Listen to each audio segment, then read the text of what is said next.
Welcome to the second session of fluid mechanics and hydraulic machines. Okay, I'm starting the class then. So we have discussed till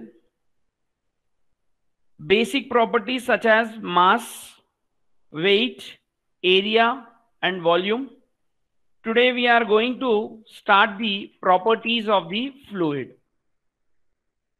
When we talk about the property of the fluids, we have already seen four different properties, starting from basic topics. So the first property which we are going to discuss is mass density. I guess you people are very familiar with the word density. In this, density is denoted by Greek letter rho. Generally, a fundamental definition what we give for mass density is, can anyone? Definition of mass density is ratio of quantity of matter measured in kg to unit volume. This will be the fundamental definition of mass density. Generally, density, as I told you, matter contained in unit volume. Density, as I told you, denoted by Greek letter rho. Empirically, we write it as mass by volume and we denote it as m by v. That is, units are kg per meter cube. This is the basic fundamental of mass density. When we talk about mass density, mostly this word you will be listening more in terms of population. What is the population of India? India has a denser population. China has high density population. What is this high density population? When compared to volume, how many people are staying there or how many people are fitted? For suppose you take your classroom as an example. In a classroom, it will be designed for 60 students of on an average of 70 to 100 kgs for suppose. If suppose the mass of the student is around 200 kgs each, can you accommodate 60 students? That would be an hectic task. So amount of particles which are being taken in a unit volume, you call it as mass density or density. Generally, this density plays a very vital role in case of fluid mechanics. Depending on the density of the fluid particles, the characterization of the fluid changes. For suppose, when we talk about different densities, that is density of different fluids. When we talk about density of water first, universally available thing is water. Density of water is how much? 1000 kg per meter cube at 4.4 degrees centigrade. Very important point to remember.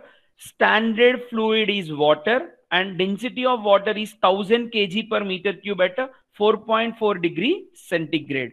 Right? Why I am measuring out or why I am repeating with the temperature? Yes, density will be changing with respect to temperature. We will be discussing it in the further session.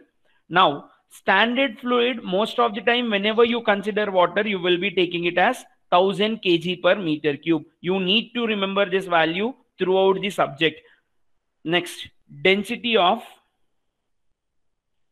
mercury. What is density of mercury? More than water or less than water? Yeah, need a comment. Density of mercury is 13,600 kg per meter cube. Density of mercury. Mercury is a very high dense fluid. Generally, mercury is used as a manometric fluid. 13,000 kg per meter cube. Very good. And these units can also be expressed in gram per centimeter cube also. Gram per centimeter cube, we will be discussing how to convert it. Generally, density of Mercury is 13,600. Next, density of air. How much would be density of air? Density of air is 1.23 kg per meter cube. Density of air is 1.23 kg per meter cube, which is very, very, very light, right? This is the three important standard densities of water, mercury, and air. Next, what is density of concrete? Civil students, density of concrete I need. Anyone? Density of concrete 2400. Very good. Density of concrete is 2400 kg per meter cube. 25,000. What is this 25,000? It should have some units, right? And density of steel. What is density of steel? 7,850 kg per meter cube is the density of steel. Next, density of gold. Anyone? Density of gold. Waiting for your answer. I need density of gold. Without knowing this density, how can you wear the ornaments? This density only gives you the total mass, approximately 8,000. No, wrong answer. So steel and gold are same density. So you can wear steel in place of gold. Then 19,600 kg per meter cube is the density of gold. 19,600. Density of platinum.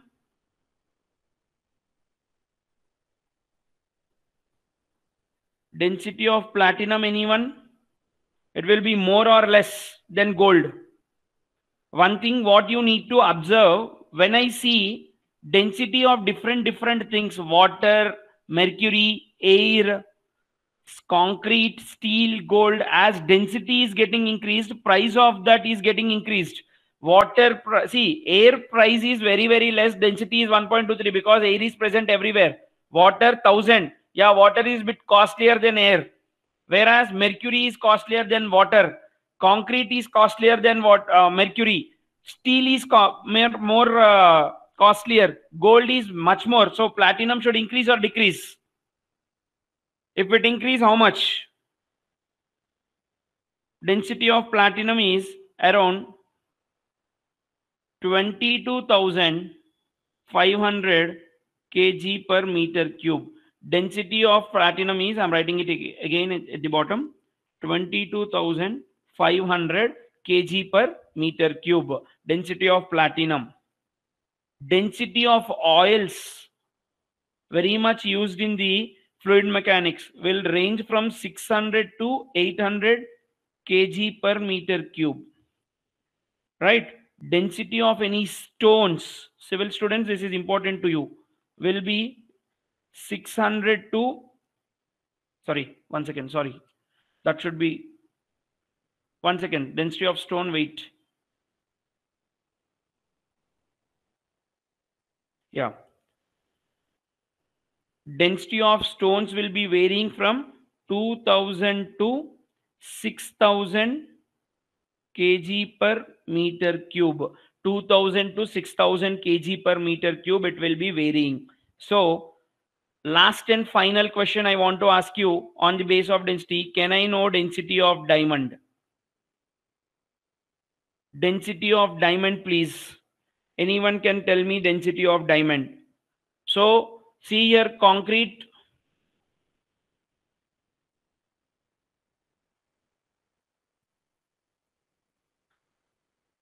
When we talk about concrete, bit high, steel is high, gold is more high, platinum is much more higher. So when you compare with gold, platinum, and diamond, so diamond should have more value or less value? Don't give me the answer like I don't want the value. It is more than platinum or less than platinum? I need that. Yes, I need a comment for this. Less. How much it would be? More. less, that is 3000 kg per meter cube. I guess you people can't see, that is 3000 kg per meter cube. Why diamond density is very less when compared to gold and platinum? Due to its molecular bonding and structure. In physics, we will be studying some different structures like graphite, carbon. Yeah, very good, Gio. Graphite, diamond, carbon and all will have some different types of bonding. It is not a simple cubic, nor a face centered cubic or a body centered cubic. It is somewhat different. So the structure makes, the molecules are bonding makes a lighter density. So density of diamond is 3000 kg per meter cube. This is about your different densities. What you people should standardly remember is density of water should be remembered, density of mercury and density of air. This should be clearly remembered as a standard values by mechanical students. In order for civil students, water, mercury, air and also concrete and steel. Concrete and steel. These are the values which you people should standardly take into consideration. Right. One word I have used that density of water is around 1000 kg per meter cube at 4.4 degrees centigrade. That means density is being changed with different parameters. Yes, density changes with respect to pressure and temperature. Density changes with respect to pressure and temperature. Anyone who want to take a screenshot, who want to write it, you people can write the different densities, and end of the class I'll be sending you the notes of this also. No need to worry. Right, I'm clearing off the slide now.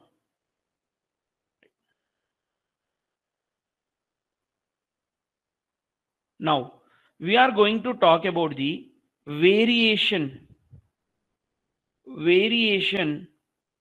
of density,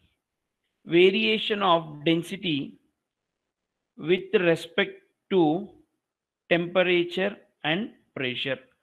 What happens? Can anyone have an idea what happens to density? One thing I can clearly tell you that as pressure increases, density will increase. As temperature increases, density will decrease. That is, temperature and density are inversely proportional, and pressure and temperature and density are directly proportional. One thing why this happens, we will be seeing. I want to show you this on a graph. For suppose,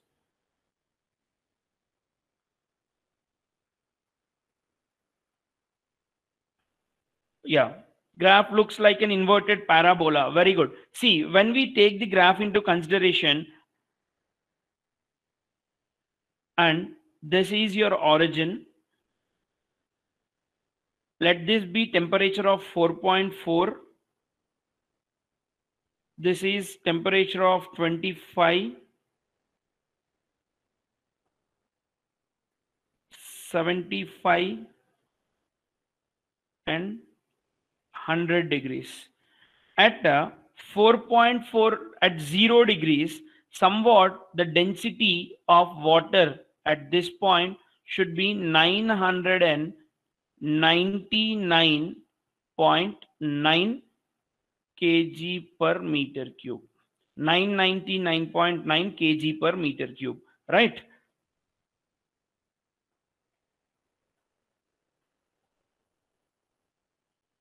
I'm writing it on a side, okay?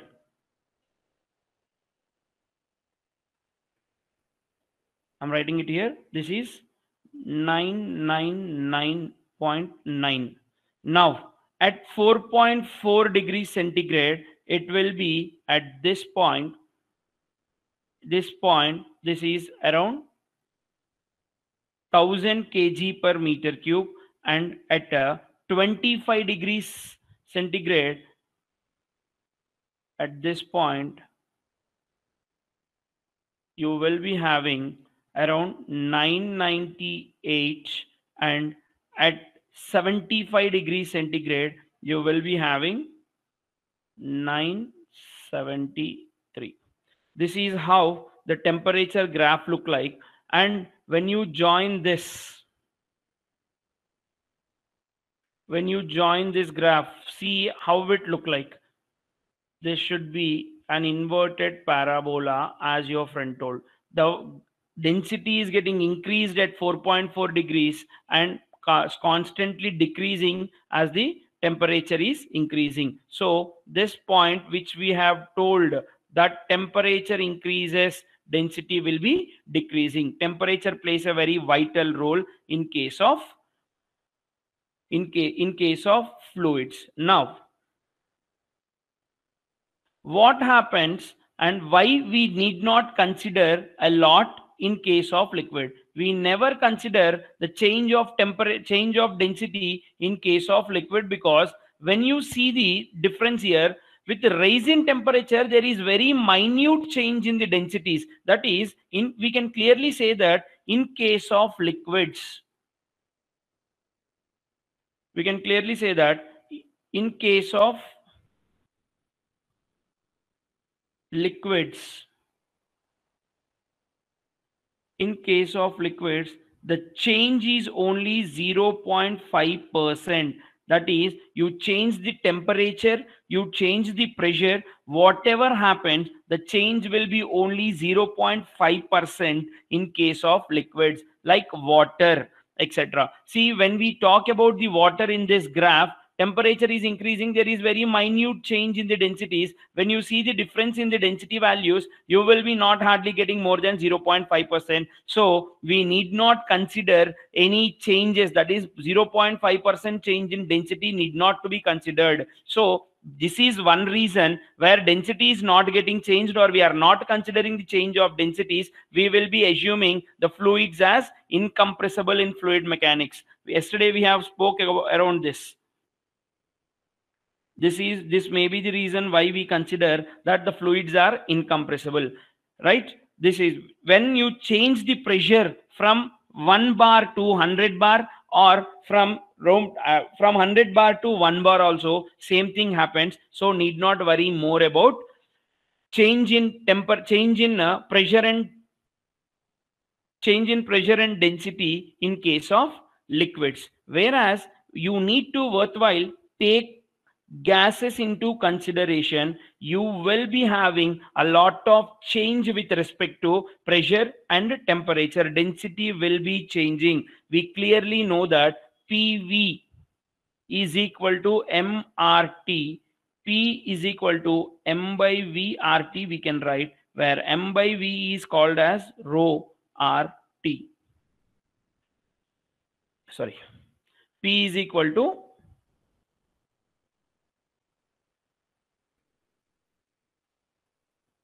so you will be writing P is equal to rho RT. From here we can clearly say that P is directly proportional to rho and inversely proportional, sorry, and temperature. Regarding temperature, when we write, rho is inversely proportional to T. Rho is inversely proportional to T. This is a fundamental which we will be taking into. Rho is inversely proportional to T. This is the fundamental which we take in terms of gases. An important criteria, you need to remember this. Most of the times we talk about the fluid only and we consider it as water. A standard fluid is water. So always 1000 kg per meter cube will be taken as standard density, and we go with the fluid as water only. This is regarding the density or mass density. Can I know density of water is high, or ice is high, or steam is high? I guess you people, anyone want to note this or take a screenshot of this? Do it fast. My question is density of water is high, or ice is high, or steam is high? Water, ice, steam. How will density variation takes place here? Which object or which liquid has a high density or gas has high density? Water, ice, or steam?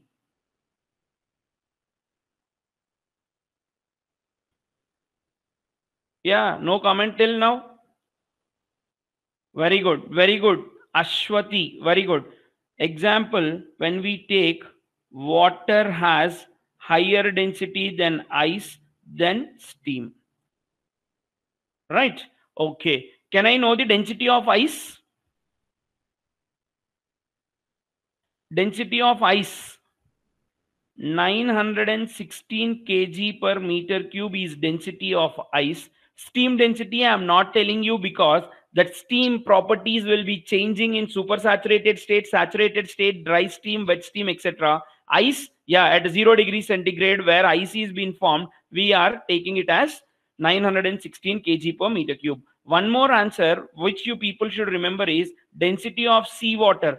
Can anyone tell me what is density of seawater? Will it increase than water or decrease than water? Density of seawater will be very high, 1025 kg per meter cube. See, this is taken as a standard. Generally, salt content,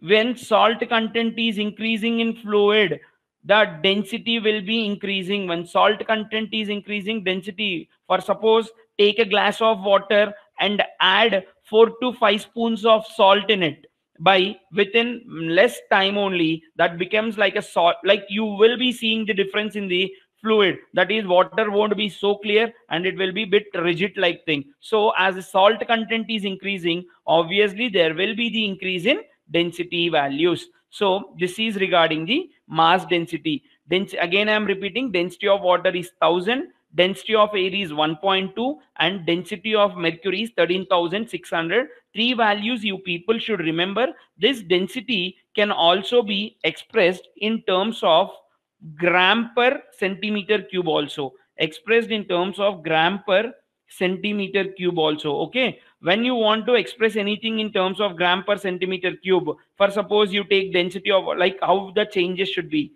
1 kg per meter cube, you take 1 by 1000 gram per centimeter cube. This would be the conversation. For that, when you consider water, density of water, that will be 1000 into 1 by 1000, 1 gram per centimeter cube. This is the conversions.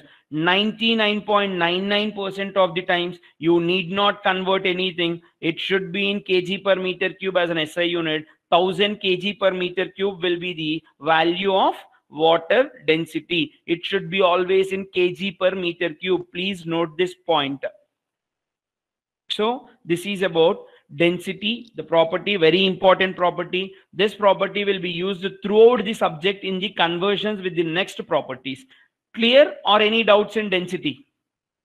Quantity of matter measured in kg to unit volume is termed as density. Density will be changing with respect to temperature and pressure. In case of liquids, you need not consider the changes, as the change will be only 0.5%. You need to increase 200 times your pressure to change, to see the change in densities, and thousands of degrees of temperature should be increased to see the change in density of liquids. Whereas in gas, they, with small change in pressure and small change in temperature, there will be change in density. Hope you people understood. Any doubts you people have, can give a comment. Can I move on to the second property?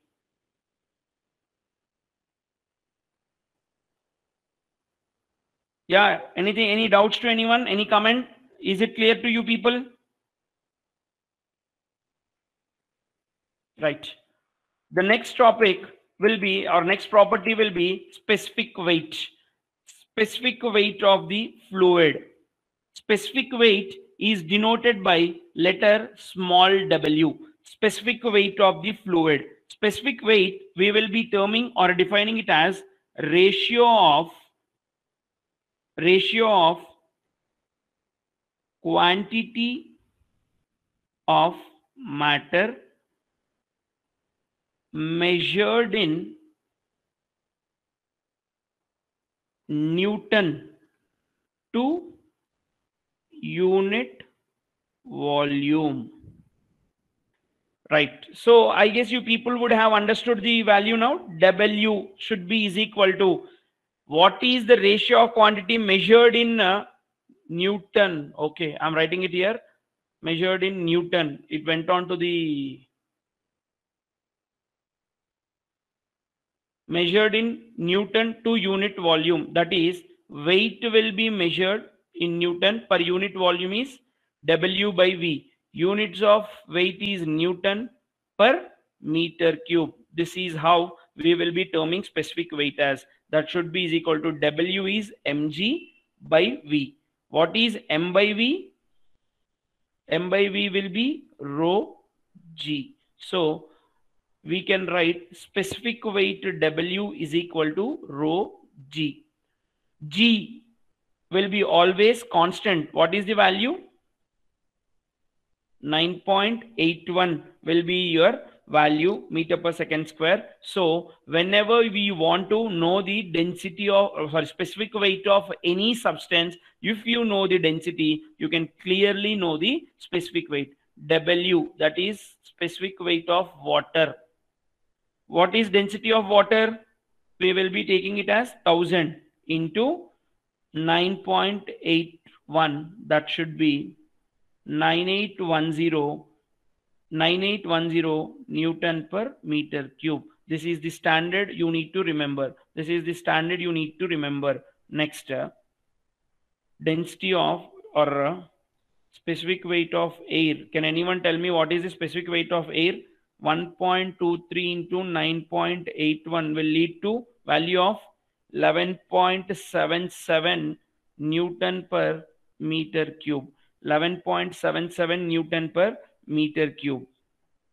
Right? In the same way, if you know the value of rho for any material, you can find the specific weight of any material. If the density is known, finding out the specific weight will be very, very easy. Same way, you can find out the specific weight for mercury also. Whatever the substance it is, you can find the specific weight based on the density. So as of we are on Earth's surface, it will be 9.81 until or unless you go to the equators or the poles. This G never changes. So most probably the value will be same throughout the region. So these are the values of water and air. Hope you people clearly understood. Ratio of quantity of matter measured in Newton to unit volume. And one humble request what I want to ask you people is, if somebody asks you what is density, never ever say m by v. Okay, m by v is generally a denotions are those m and v. I can denote mass as a and volume as b also. So it should be clearly said as quantity of matter measured in kg to unit volume, or you should say the ratio of mass to unit volume. Never ever give the empirical formulas. Okay, m by v, w by v, these all will be a wrong answer. Recently in DRDO interview, when a student gave the answer in an empirical word, they asked him to leave the room. They always want it in a very particular defining manner. So this is about the specific weight of the fluid. Understood the specific weight concept? Can I move on to the third property of the fluid? Or do you have any doubts? Yeah. Next, very important concept is specific volume. Specific volume is denoted as small v. Specific volume of the fluid is denoted as small v. So it is small v is inverse or reciprocal of mass density. Specific volume is inverse or reciprocal of mass density. Inverse or reciprocal of mass density. Units will be reciprocal, that is 1 by kg per meter cube. That will be meter cube per kg. Meter cube per kg will be the units of specific volume, and specific volume of water. Specific volume of water, how much it will be? 1 by 1000, 10 power minus 3 meter cube per kg. This is the specific volume of water.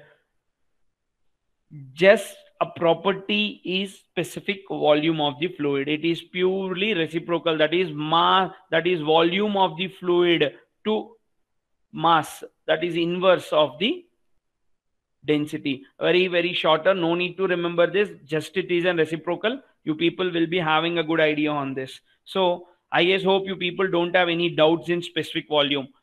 Can I move on to next property? Anyone want to note the value? You people can note it. Yeah.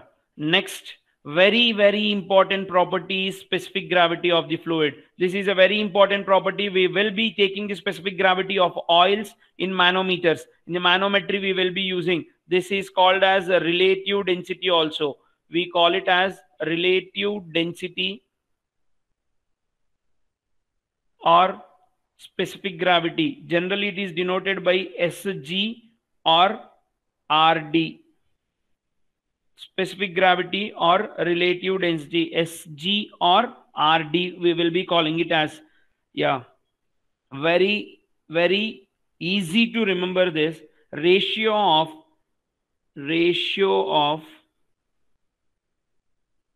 density of fluid, ratio of density of fluid to density of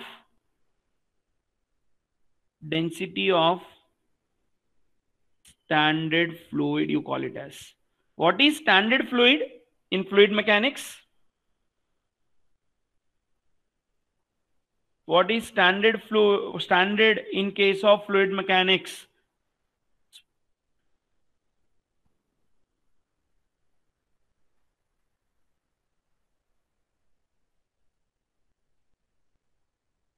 Yes, 180. No, yeah, water. Sujit, what is 1 atm? I'm asking you, what is standard fluid?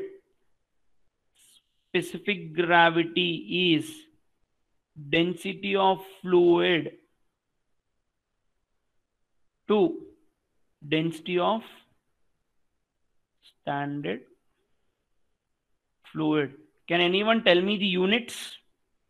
Water at 4 degrees. Very good. Can anyone tell me the units?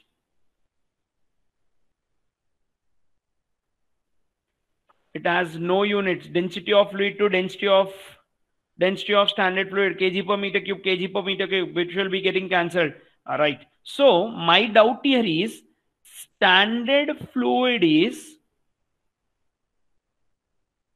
always water.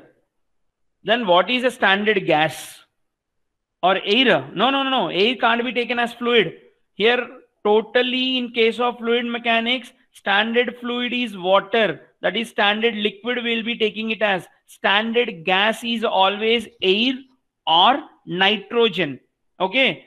Air or hydrogen is the standard gas. Okay. Gases are air or hydrogen. But in case of fluid mechanics, always be very strictly to water only. This is only gas or hydrogen at respective temperature and pressure, we will be telling it as. But in the deepers of fluid mechanics, we talk about gases. But as of now in GATE exam, always standard fluid is taken as water and at 4.4 degrees centigrade, and the value should be 1000 kg per meter cube only. Depending on the conditions given there, you may change it to gases. If you want to change it to gas, it should be air or hydrogen.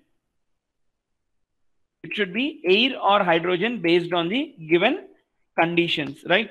Any fluid which has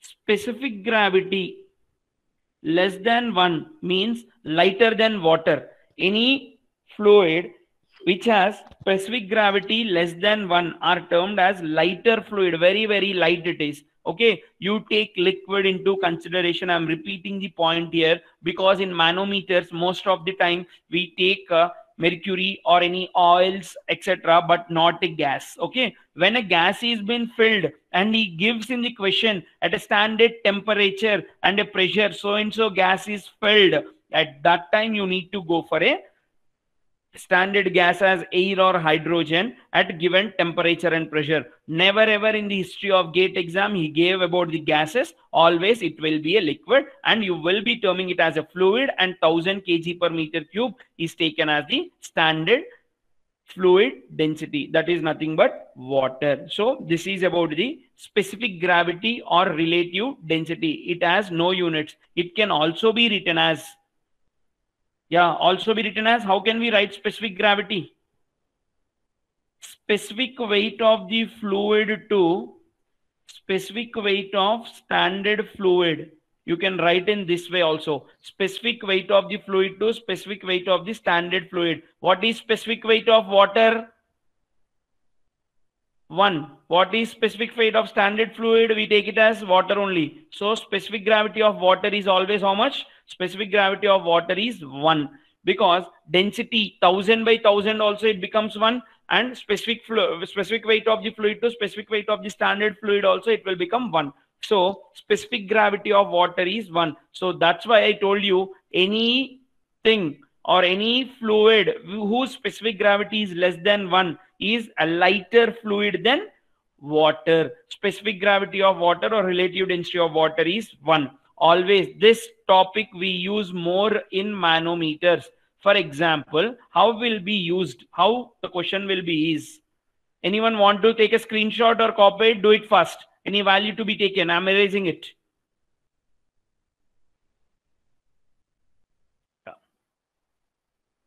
How you will be seeing the specific gravity? See, he'll be giving specific gravity of oil is 600. Okay, just 600. It has no units. So what could be the density of this oil? We need to find the density. So we have specific gravity should be is equal to density of fluid to density of standard fluid. Here fluid is oil. That means how much is the, sorry, this should be not 600, should be 0.6.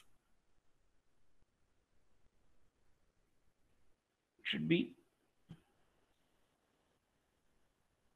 0.6. Okay, here you will be writing it as 0.6 is equal to density of fluid. This is fluid is oil, we don't know that. By density of standard fluid it will be taken as 1000. So density of oil becomes 600 kg per meter cube. This is how you need to take your conversions into picture. What happens in a YouTube manometer, in one bulb there will be some oil, in other bulb there will be some other liquid, and YouTube manometer always the manometric fluid is mercury, and he'll be giving you RD, for suppose RD 0.8 or RD 0.6.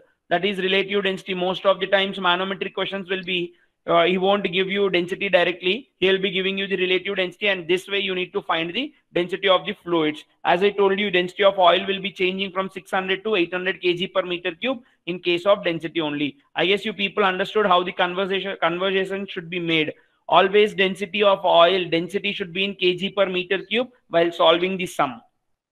Any more doubts still here? All the 5 properties which we discussed till now: density, specific weight, specific volume, specific gravity or relative density. Conversions, how should we make a density, specific gravity, and find out the density of the fluid?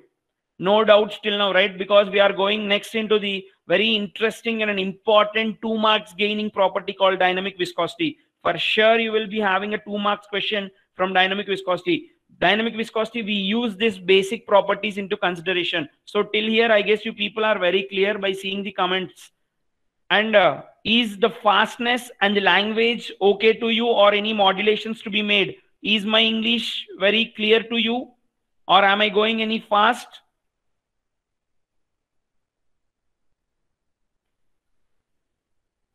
Yeah, please comment. Should I slow down, or this moderate speed is enough to you? Thank you, Ajit. Right, Kiran? So, going into the very interesting, very important topic of fluid mechanics. For sure, you can expect a 2 marks question from this topic called dynamic viscosity. Right. This dynamic viscosity is denoted by Greek letter mu. Please very clearly understand this topic. This topic resembles in various properties of fluid mechanics, and you will be using it throughout your day-to-day routine life. Right. Can I know first of all what is dynamic viscosity? Can I know first of all what is dynamic viscosity? Did you people listen this word anytime? Simply, I can term it as resistance. Very good. Resistance offered by one layer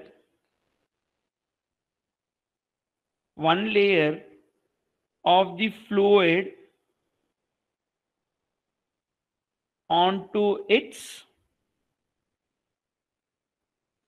adjacent layer.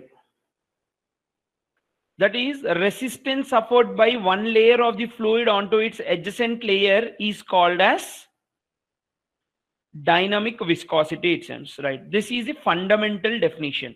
See, one layer of the fluid onto its adjacent layer. That is, if I take the diagram, this is one layer of the fluid, and again this is the other layer, sorry, this is the second layer of the fluid.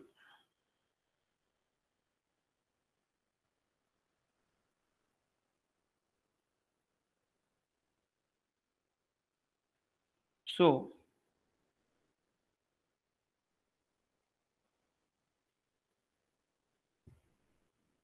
let it be the second layer of the fluid.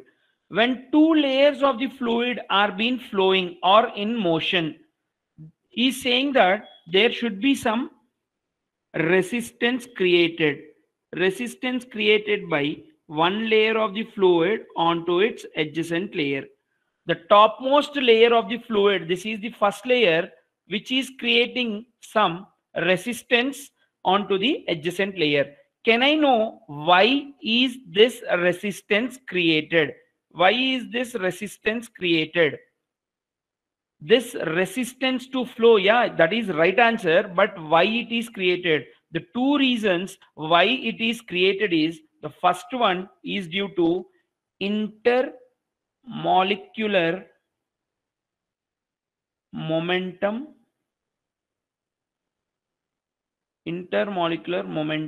exchange and cohesive forces. These are the two reasons why we have dynamic viscosity to be studied. Resistance offered by one layer of the fluid onto its adjacent layer. Why it is being caused? Due to two important reasons called intermolecular momentum exchange and cohesive forces. What do you mean by momentum?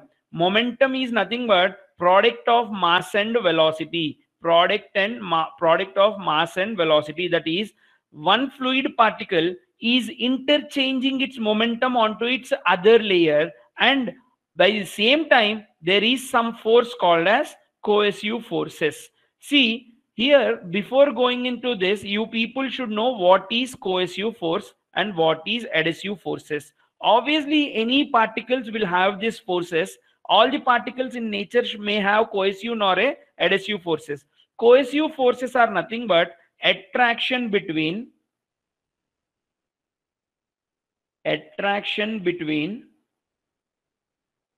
similar molecules. Attraction between similar molecules. See, why cohesive? If water is flowing, obviously two layers, I have seen this or shown you this, first layer and second layer, right? Let these two layers be water. When two different layers are been having a same homogeneous mixture of water, obviously there will be some cohesive forces which will be attracting the above molecules, right? Due to that, there will be some resistance created between. You told in the definition itself, resistance offered. Resistance is nothing but when someone is going in the frontal direction and some other person is pulling you back. I mean, what I mean to say here is, suppose you are going in this direction and somebody is pulling you back in this direction, there will be some resistance created in between this, right? That resistance is nothing but is dynamic viscosity. What happens is, in terms of solids, you call it as friction. In terms of solid, you call it as friction. What happens? Same resistance has been created between the surfaces. When in terms of fluids, we call it as viscosity. That is the only minor change. Everything will be same. But the two particular reasons why we talk is that why viscosity is occurred is intermolecular momentum exchange and cohesive forces are the two reasons. See, for example, considering, what I do is I consider two flat plates where bottom plate is fixed. Bottom plate is fixed. I'll be taking some fluid particles. I'll be taking some fluid particles flowing between the plates. Can I know what type of flow is, what do you call when the fluid is flowing between the two plates? This flow is called as, anyone can give me the answer? When the fluid is flowing between two flat plates, what we call it as? Two flat plates are being considered. The bottom plate is fixed and there is fluid flowing. I didn't get the answer. Comment when the fluid is flowing between two flat plates in this direction. Here the fluid is flowing. Now I have applied a small shear force tau on the plate. I'm Coulter flow. Absolutely right. Very good. Right. Moving top plate. Top plate is moving plate. Bottom plate is fixed. You need to remember this. This experiment was given by Newton. When I apply a small shear force, what happens to the fluid particles here? Now,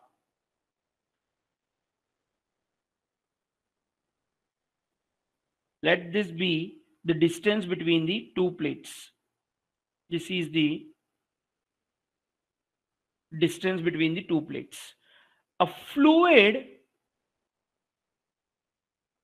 which is very closer to the moving plate, here you can see the red mark. Let this distance be y. Okay, what happens? This fluid starts flowing with some velocity v. The fluid particles which are being adjacent to the plate, this velocity is termed as terminal velocity. We call it as terminal velocity. Right? See, here the fluid particle will attain some velocity. Now clearly observe, this is the layer of the fluid for suppose, and this is one more layer of the fluid. Here I'm changing the ink. One second.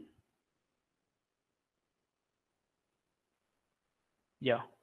Now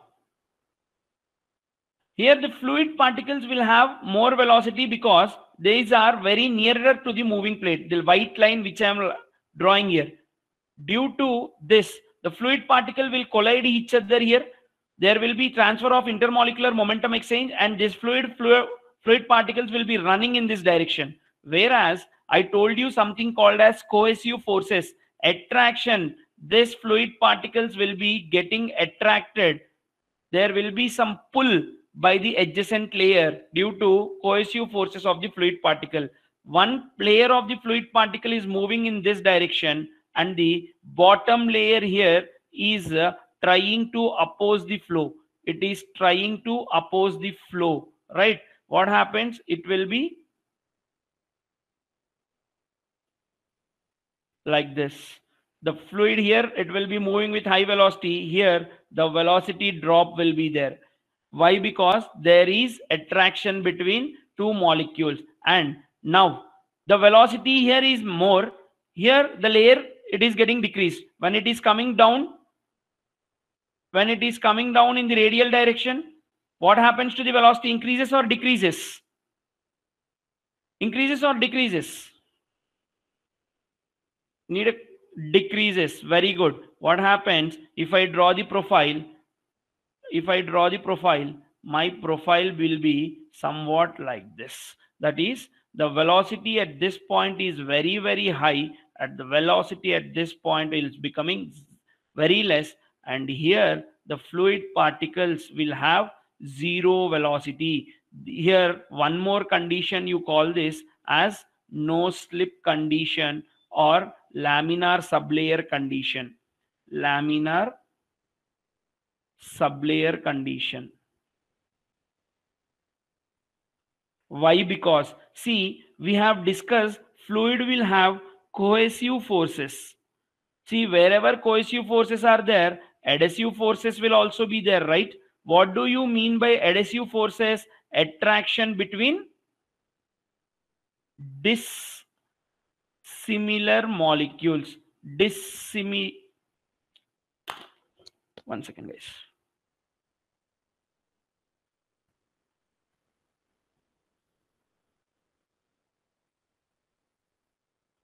Attraction between dissimilar molecules. Attraction between dissimilar molecules. See, where do you see this adhesive? Example, you will be seeing the adhesive molecules on a Fevicol box. When you buy a Fevicol, it is clearly written it is an adhesive component or adhesive product. What is adhesive product? That is nothing but when you apply Fevicol to the paper and stick it to the wall. Paper is somewhat different molecules. Wall is getting different molecules, but due to Fevicol, it is sticking. That is attraction between two dissimilar molecules. You call it as adhesive forces. The same way, what happens in case of this experiment is, see, this fluid particle, red color line which I am drawing it now, the fluid particle at this base condition will stick on to the plate. Why? Because there will be more adhesive forces, and the shear force which you people has given on the moving plate will not be sufficient to make the fluid particle move here. So as the velocity is dropping in the radial direction, the downward direction, what happens is this fluid particle will try to retard. My diagram is clear to you, I guess. This fluid particles start retarding. What happens? These fluid particles are going in this direction and they are resisting more. So this zone becomes a very hectic zone. The fluid particle never changes from there, and the condition here, it will be in this way. The plate is totally been stick on with the fluid particles. Actually, the diagram should be in this way. This is the plate and the diagram should start from here. Why? Because when you draw the profile, this zone is totally fluid particles and they won't move in the forward direction. There will be very high resistance. So this condition, you call it as no slip condition, right? Any doubt still here? Any doubt still here? Why resistance is offered by one layer of the fluid onto its adjacent layer? Did you people had any doubt? Intermolecular momentum exchange at this position, and how the fluid is resisting the second layer, the adjacent layers are resisting. If I tell you, it happens like a rubber. When you take, like, this is the block, you will be having some excessive deformations like this. You will be having some excessive deformations. The rubber, when you keep the rubber, you have many layers. The top layer will be deformed, the bottom layer will be less, and this layer will never ever deform. So how you, like, suppose bottom layer is fixed here, you people will experience it in a real life. The top layer will be moving, the bottom layer won't be moving. If you have multiple layers, like this is the scenario what happens when it is fixed here. Any doubt still now? Why resistance offered? I want a comment, please. Sir, one doubt. Yeah, tell me. Uh, you said the dynamic viscosity between adjacent layers. No, so I want to ask that whether it is always constant for a given flow. Whether It is constant for a given flow. whether it is constant for a given flow, in the sense it depends on two properties, as I told you, intermolecular properties and cohesive forces. Cohesive forces of water will be different, cohesive forces of mercury will be different. So whenever the shear stress which you are applying at the top of the plate is same throughout the flow, that So, layer will process a same properties and the same resistance. But depending on the depth, as I told you, y is the distance from the direction of the plate, that is moving plate to bottom plate. What happens, this is increasing. For suppose your depth is very very high between the top plate and the bottom plate, the depth is going in, at that time it will be changing. And one thing I have shown in the graph, there is a parabolic deformation, right? yes. When the distance between, I'm coming to the next point, that only I should tell you now. When the distance between the two flat plates is less, you have a linear profile. Okay, linear profile doesn't mean that you have a same cohesive or adhesive forces, and you don't have the same velocity, right? Obviously by layer to layer velocity is decreasing, whereas in case of distance between two flat plates is very high, there will be a parabolic distribution. That point should be considered when you are solving a question. You will be taking it as a linear thing. When linear things are taken, that is nothing but layer to layer, slowly slowly the velocity is getting decreased, whereas parabolic distribution doesn't mean that it is same. It will be altered for sure. To certain extent it will be constant, and after that a parabolic region domain, which I am showing it on the screen, is changing. See, like boundary layer, how a boundary layer will be formed, to certain extent it may be a linear boundary. After that it will be changing. Are you people understanding or not? Yes. Yeah, that is what happened. I'll be telling you in the next point why this parabolic and linear things happen. See, in this diagram, when you see in this diagram, first diagram, right? In this first diagram, this is a moving plate where a velocity u has been applied. I am showing you the linear profile, and where velocity is a function of y. That is depending on the height, depending on the height of the fluid particle, or depending on the height of the plates, that profile will be changed. See, linear profile, all the students should remember this point. Linear profile, if the distance between the two flat plates is less, you will be getting this kind of profile. If it is not, if the distance between two flat plates very high, you will be getting a parabolic profile. You will be getting a parabolic profile like this. This parabolic profile also, to certain extent it will be linear. After that it will be constant in this way. This is the constant way. How it will be changing, you will be more getting in your boundary layer theory, how the boundary is being formed. Here also the same concept, boundary will be forming between the two, between the fluid particles. This is an advanced version. Most of the times in dynamic viscosity we will be taking the linear graph only. Okay, this diagram, did you people understood, or any doubts you have still? Comment, or you can ask me a question. Now the student who asked the question, do you have any doubt? Clear, sir. Yeah, one second. See this diagram now. See this diagram now, which is been onto your screen now. Generally, when I considered a plate, to certain extent, there is same velocity of the fluid particle from the top. See this, how it is linearly changing. After that, there is the change of velocity of du. That is, the velocity gradient is getting changed here.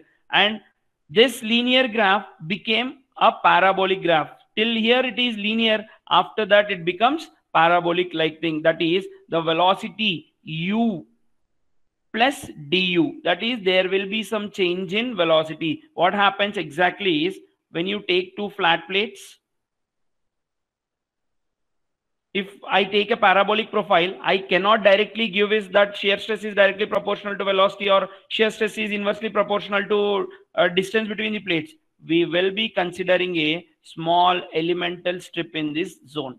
this elemental strip will have velocity of du and thickness of dy. So rectangular strip area will be du into dy here, right? So parabolic extensions, you will be taking this elemental strip and you will be giving out the dynamic viscosity. This to be taken only if distance between the plates is very high. Distance between the plates is more. If the distance is not more, if the distance between two flat plates is very less, you will be taking the linear profile, that is d theta, d phi, and rate of change of angular deformation or rate of change of shear strain, or you call it as velocity gradient, which we will be discussing. One point clearly I want to tell you, distance between two flat plates very high, parabolic, very less, it should be linear. Yes, any more things to be any doubts you have in GATE exam? Please always consider it as a linear profile. Why? Because if it is a parabolic profile, he need to give you the equation. Parabolic equation will have a cubic equation. Okay, that equation until or unless he mentions, you won't be taking into consideration. Mechanical and civil people always a linear profile. In chemical engineering, which has fluid mechanics, once upon a time there was a question on dynamic viscosity where he gave you the profile as parabolic profile. When the parabolic profile is mentioned in the question, you will be given the equation of parabola, how that is changing. Till here, any doubts you have? Why it is parabolic and why it is linear? When the distance between two flat plates, it is linear.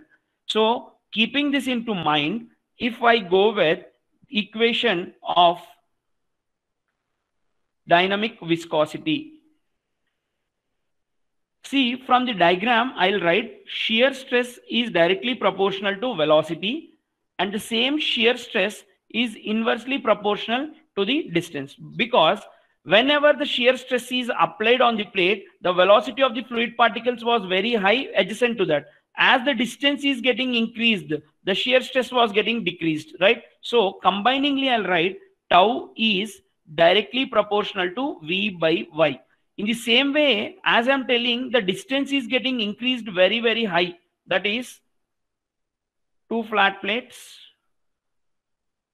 If I take a parabolic profile, I told you that we need to take a elemental strip in the middle.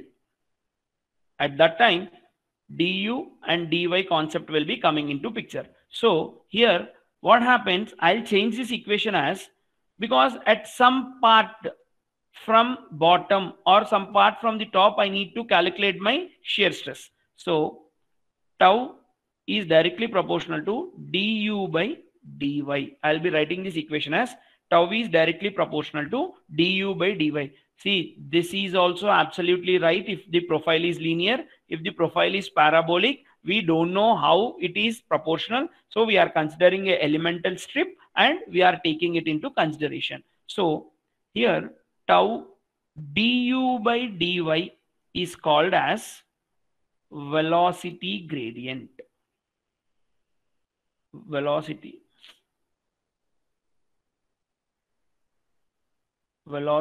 gradient.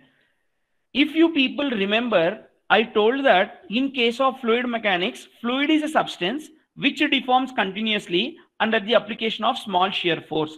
How to give empirically? Shear stress is directly proportional to d phi by dt, rate of change of shear strain, right? Rate of shear strain. Here du by dy or d phi by dt or d theta by dt, all the values are same. Du by dy is called velocity gradient. d phi by dt is called as rate of shear strain. Rate of shear strain. And d theta by dt is called as rate of angular deformation. Rate of angular deformation. All the words have the same meaning. What do you mean by velocity gradient? Velocity gradient is nothing but rate of change of velocity with respect to depth. velocity gradient du by dy is rate of change of velocity with respect to depth. We have seen this here as the depth is getting increased. The depth is getting increased. The velocity is getting changed. That you call it as velocity gradient. Rate of shear strain. Rate of shear strain. Rate of shear strain I have already discussed with a diagram in the starting of the subject only. Fluid, it continuously deforms. When it is continuously deforming, it will be having a shear strain. When the continuous deformation is coming, what type of deformation it is? It is always an angular deformation. So clearly you people can write it as du by dy is equal to d phi by dt is equal to d theta by dt. This remains same. Whatever it is, velocity gradient, nor your angular deformation, nor your shear strain rate of is same. So from this, we can clearly write it as tau is directly proportional to dv by dy. See, don't be confused. Du, dv, both are same. V and vu are velocities only. So to take out this proportionality limit, tau should be is equal to mu into du by dy. What is this mu called? What is this mu called? Mu is called as coefficient of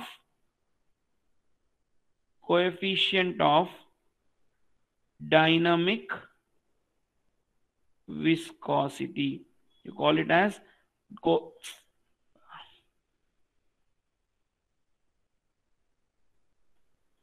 coefficient of dynamic viscosity.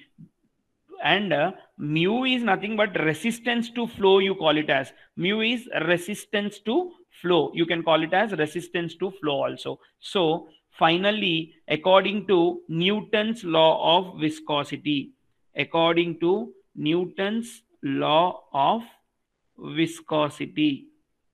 we have done this all. This was a Newton's experiment. Tau is directly proportional to du by dy. In definition form, according to Newton's law of viscosity, shear stress is directly proportional to velocity gradient, nor rate of shear strain, nor rate of angular deformation, you call it as. And mu is coefficient of dynamic viscosity. If mu is high, that is resistance may be high. If mu is low, resistance will be low. This is called as Newton's law of viscosity. Any doubts?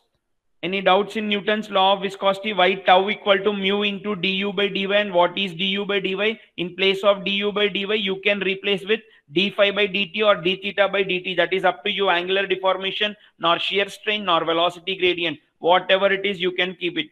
Any doubts you have till here? Please comment, or you can also ask me any doubts you have.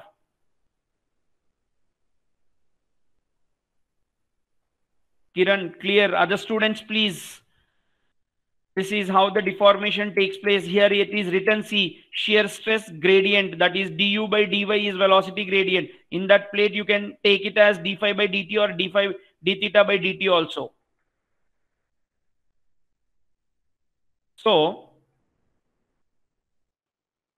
when we talk about this shear stress, when we talk about viscosity or dynamic viscosity, we are talking about shear stress tau. This shear stress tau, I'll be classifying into two ways. For suppose the rate of deformation, this is theta, and this is one rate of deformation, this is theta. Now here, when resistance is high, what is happening here? You have applied a small shear stress, but the resistance is high. There is no deformation. That means when resistance is high, what does it mean? When resistance is high, viscosity is more. Viscosity is more.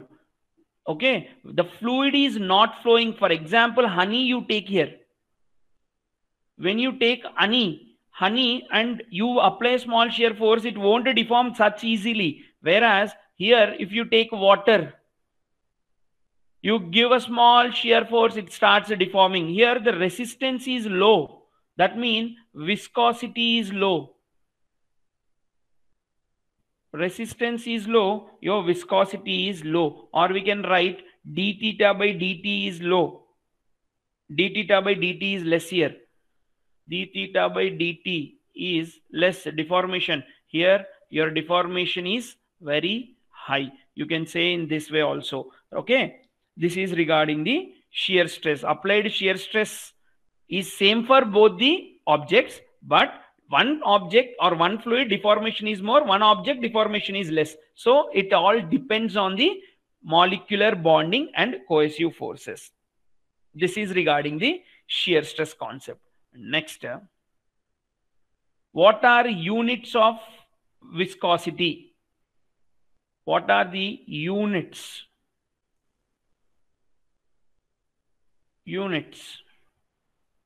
We know that tau is equal to mu into V by Y. This is the formula, right?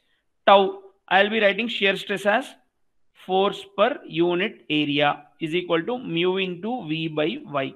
Units of force is Newton, per area is meter square. We want units for mu. Velocity is meter per second and distance y is meter. If it is getting cancelled, mu is equal to Newton per meter square second. This is the unit of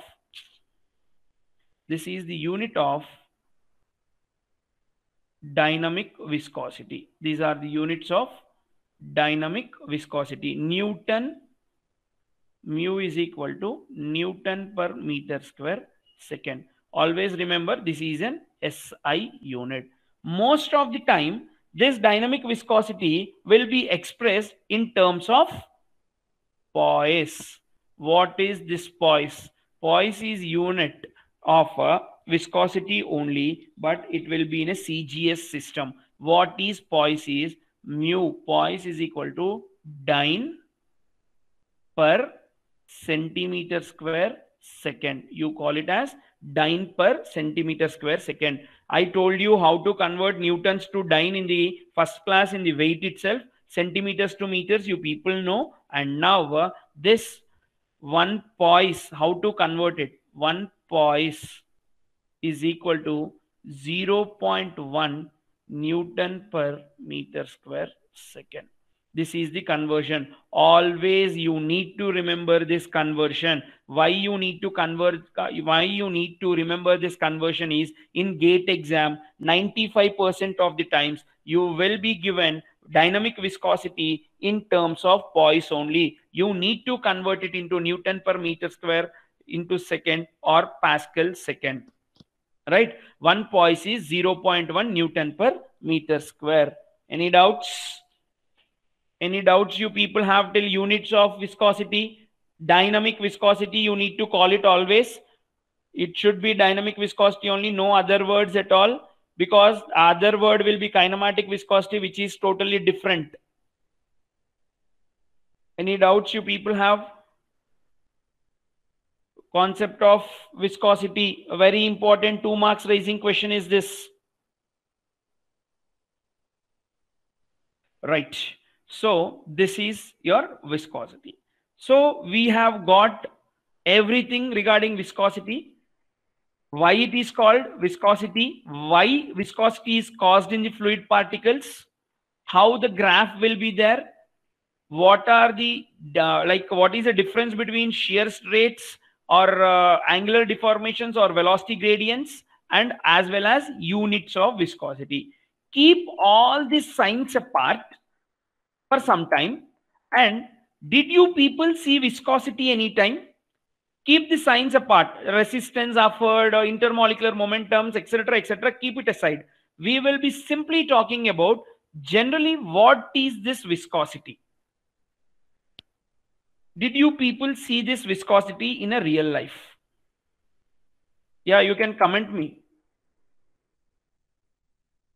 You can give a comment. Did you people see or not? Simply, when I talk about viscosity in a river, drag on a car, anything more clear which you use in a routine life? Anything more clear which you use in a routine life?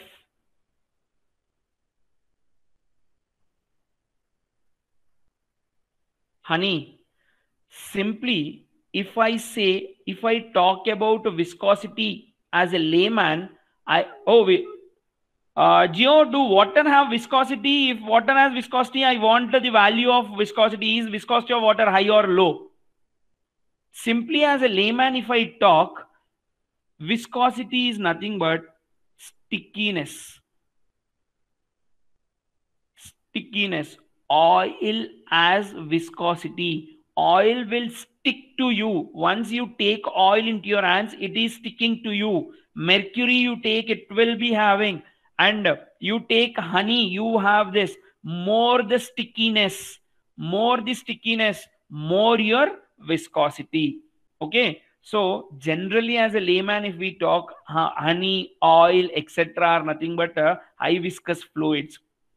High viscous fluids are always like more sticky. When you catch them, it will be very sticky, right? That is what that viscosity is. So, and one more thing I have a doubt is, why do the name dynamic viscosity has came into picture? Why not only viscosity? Why the dynamic condition as, why we got it as dynamic viscosity? Why not only viscosity? Dynamics. What did we study in dynamics? Dynamics is nothing but when we consider the forces causing the motion. When we consider the forces causing the motion and evolve the or see the analysis of the fluid particles, we call it as dynamics. See, we have considered something called as shear stress into consideration. This is the force applied onto unit area in tangential direction.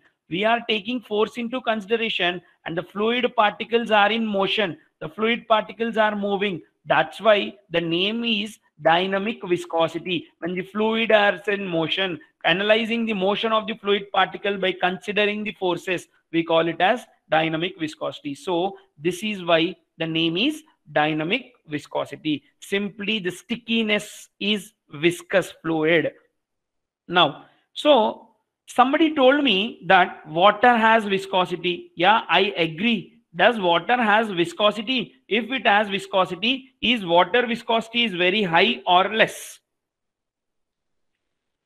Will water stick to your hands? Water will stick to the plastic bottle. When you drink water in a bottle, that small molecules will be sticking onto the surface. Am I right or wrong? So water also has viscosity, but it is very, very less when compared to oil. When you touch oil and when you once you touch water, you will be finding the difference. Water will be freely moving in between your fingers. Take a small drop of water and try to rotate in between your fingers. It will be spreading, moving, falling down. Whereas oil, one drop and you start rotating it or you play in between your fingers, it will be spreading out but won't leak down. So viscosity of water is very less. Viscosity, dynamic viscosity of water is 1 centipoise. Dynamic viscosity of water is 1 centipoise. How to convert it? 1 centipoise. Centi is 10 power minus 2. Poise is into 10 power minus 1 or 0.1. So it will be 10 power minus 3 Newton per meter square into second. This is the dynamic viscosity of water. See how less it has. 10 power minus 3 Newton second per meter square. This is in terms of SI units. CGS centipoise, 1 centipoise. Next, what is viscosity or dynamic viscosity of air? It is more or less than water. Dynamic viscosity is more or less. Less. How much less? Can I know the value? It will be 18 into 10 power minus 6 Newton second per meter square. This is the value of dynamic viscosity of air. This is the value of dynamic viscosity of water. See how air has very, very, very, very less viscous when compared to water. So these are the two values which you people should always remember. Dynamic viscosity of water is 1 centipoise. Dynamic viscosity of air is 18 into 10 power minus 6 Newton second per meter square. This is regarding the dynamic viscosity. Once please go through the concept. Do you have any doubts? You people can please ask me. It is a very important concept. This concept, most probably the question will be from this fundamental formula: tau is equal to mu into du by dy, or tau is directly proportional to du by dy. He will be asking you the question in this zone only. Most of the time, 2 marks question, a problematic question will be asked mostly to find out the force or the velocity of the fluid particle. Any doubts you people have in terms of dynamic viscosity can please revert back to me in comment or by voice itself.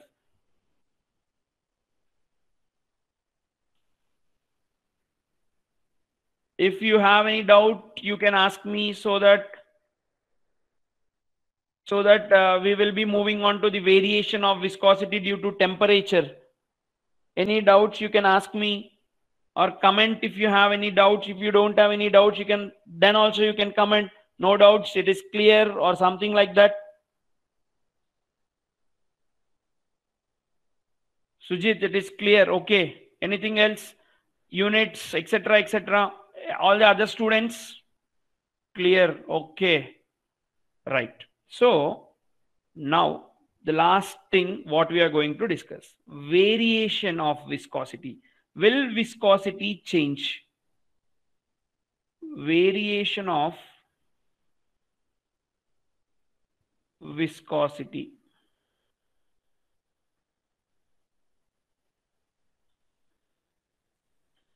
Will viscosity change? Yes, viscosity will change. Why? It will change when temperature changes.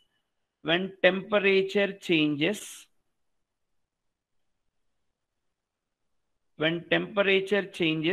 viscosity changes. The change will be different in case of liquids and different in case of gases. First of all, I want to talk more about liquid. The best example what I'll be giving your liquid as oil, that is your hair oil. Hair oil. In times of winter, what happens to your hair oil in the pouch which you get, or a bottle which you get? I guess it becomes a semi-solid like thing, right? It becomes harder, right? Yes or no? Yes, it becomes bit harder. What you will be doing, you will just warm the oil so that it will get totally, like it becomes a liquid, and you start applying to your hair. One thing what I want you people to do is, whenever the solidified or semi-solidified oil is there, please take them in between your fingers and see how sticky it is, and warm it. That is, somewhat increase the temperature and see how the fluid is flowing. You will be finding less stickiness. Stickiness will be less. Why stickiness is less? When you raise the temperature of the fluid particles, see what happens. When the temperature of the fluid particles are being raised, the intermolecular momentum exchange. What happens to the intermolecular momentum exchange? Intermolecular momentum exchange will be very high. The distance between the molecules will be increasing. Yes or no? See in the diagram here, molecules, or I'll draw a fresh diagram for you. See what happens here.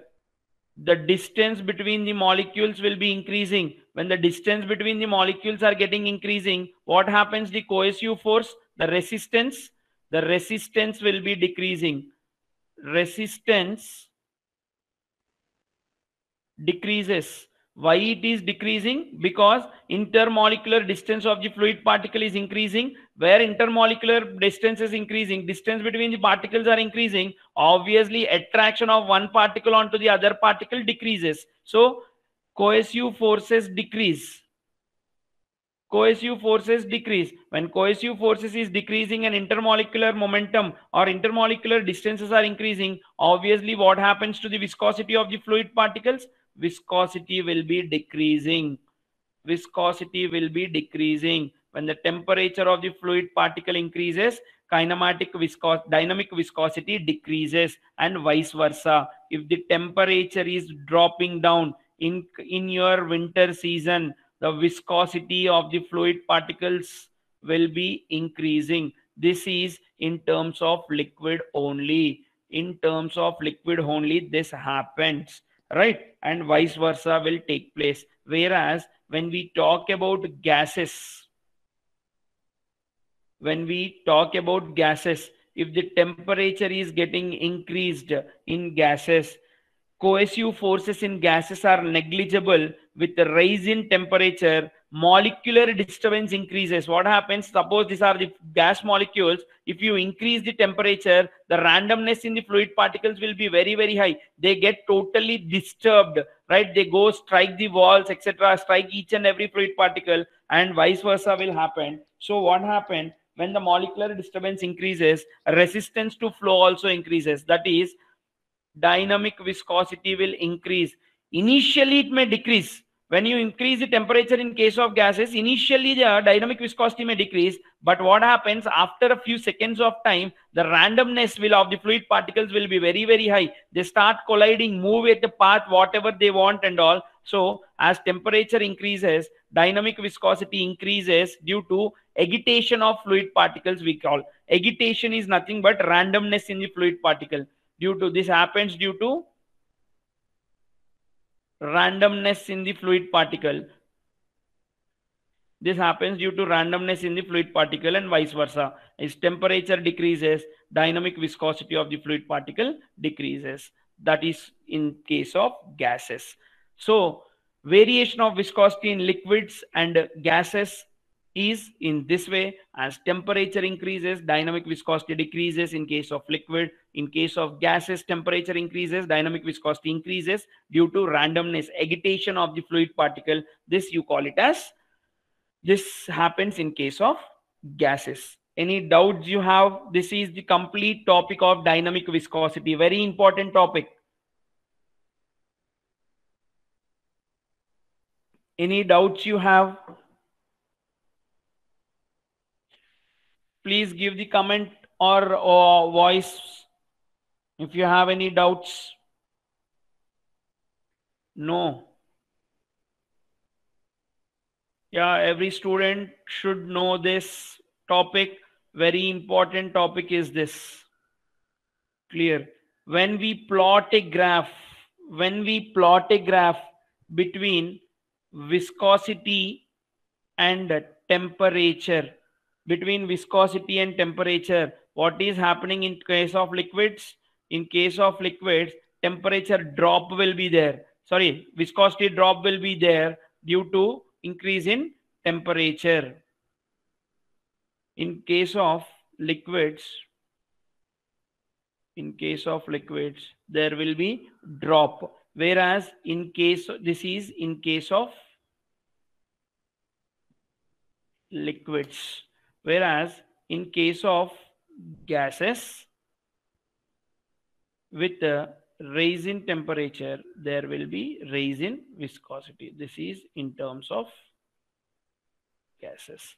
This is the graph for dynamic viscosity of fluid as well as liquid as well as gases.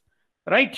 This is the topic of dynamic viscosity, which will give you 2 marks in your GATE exam.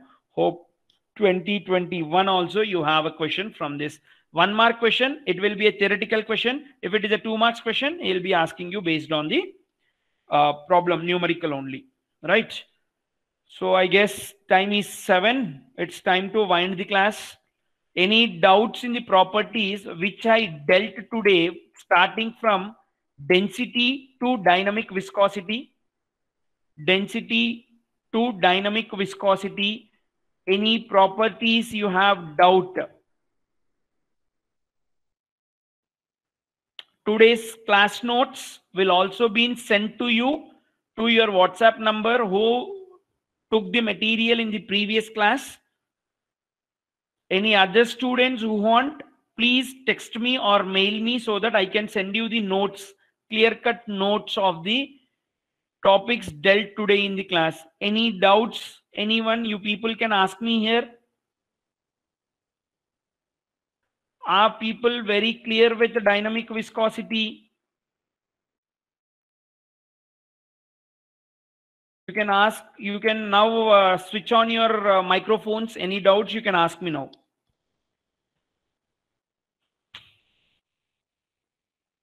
Or comment any doubts. Right. Finally, concluding off a very small, interesting example which I want to give you for dynamic viscosity. See, guys, generally in the evening time in the month of like in your winter season or rainy season, we eat very hot items, hot snacks. It may be pani puri or samosa or mirchi, etc., etc. See, whenever that fellow does a deep fry in a pan of oil, that oil will be very, very, very high temperature, and he will be frying it in that pan and he'll be giving you. One small reason, see, when the temperature of the oil is very, very high, what happens to the viscosity of the oil? Will it decrease or increase? Comment. When temperature of the oil is very, very high, where that fellow is doing a deep fry, what happens to the viscosity of the oil? Obviously it will be very much decreased.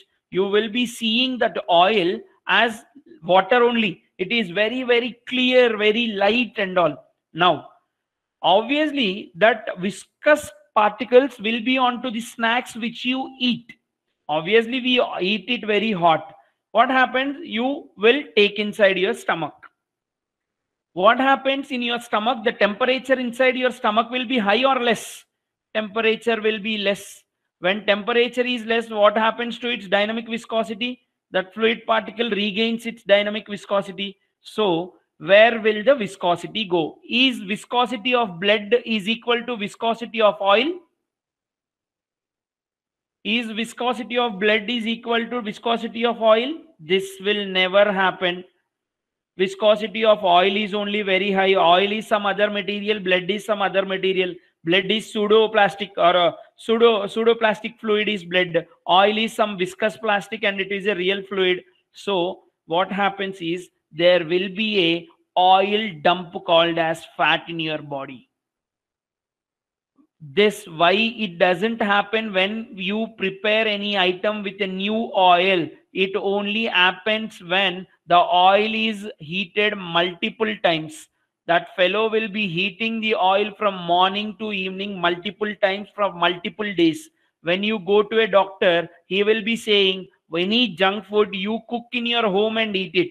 Why? Because in our homes we won't use oil repeatedly. Once or twice close. Whereas this fellow will be adding a new oil into the old oil, starts boiling it, so that what happens? The viscosity will be lost. Multiple, see here, one time if you increase the temperature only, viscosity is getting decreased. Here the viscosity is getting decreased. If multiple times happen, what happens to this graph? It becomes zigzag and the viscosity will be lost more. And whenever suddenly cooling or suddenly heating will raise the viscosity or lower the viscosity, that will build up the fat in your body, which will cause, see, the blood is flowing in this way. What happens? The molecules of oil, I'm showing it in a white ink. Molecules of oil, I'm showing it in a white ink. Due to high viscosity and high self weight, it will be coming and sitting on the vein like this. One fine day, total vein will get blocked due to this fat.